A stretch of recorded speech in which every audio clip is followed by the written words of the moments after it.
Écoutez, on a été surpris, étonnés et émus.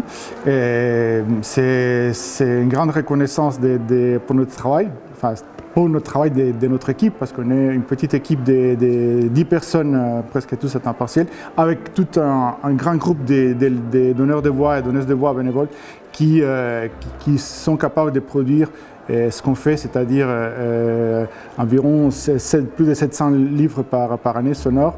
Et donc c'est une grande reconnaissance et un grand bonheur pour moi personnellement, mais pour notre équipe en général. On a eu ce prix parce qu'on est une institution un peu particulière, c'est-à-dire qu'on est à la fois une bibliothèque avec tout ce que cela implique, des conservations, des médiations, des mises en valeur, mais on a une fonction d'éditeur et d'éditrice aussi, puisqu'on produit les livres sonores avec tous nos centaines de lecteurs bénévoles, et nos livres sont disponibles gratuitement et partout dans le monde pour toute personne qui a des difficultés de lecture, et que ce soit une personne malvoyante, une personne dyslexique, une personne qui a un handicap moteur. Et nos livres sont disponibles pour ces personnes gratuitement partout dans le monde. Et on a des bénéficiaires en Suisse, mais aussi en France. Et aussi, même jusqu'au Vietnam, il y a des personnes qui sont inscrites chez nous. Parce que nos livres peuvent être disponibles en CD, entendu, un peu à l'ancienne, mais aussi en téléchargement.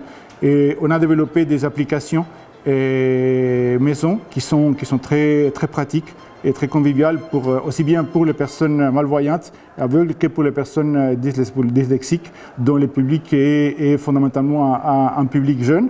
Donc on est, comme je vous disais, une petite équipe, et il y a des informaticiens, il y a des personnes du prêt, et on travaille tous pour donner l'accès.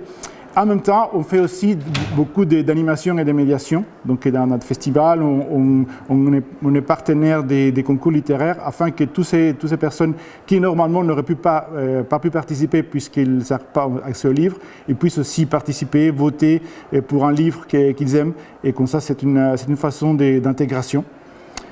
Et on n'est pas seul, parce que notre bibliothèque sonore romande qui se trouve à Lausanne est une institution, mais on collabore aussi bien avec des institutions en Suisse, comme la bibliothèque Braille romande, ou en France, comme l'association Valentin Haüy. Et donc on est une grande constellation, et d'une certaine manière, ce prix est aussi pour eux.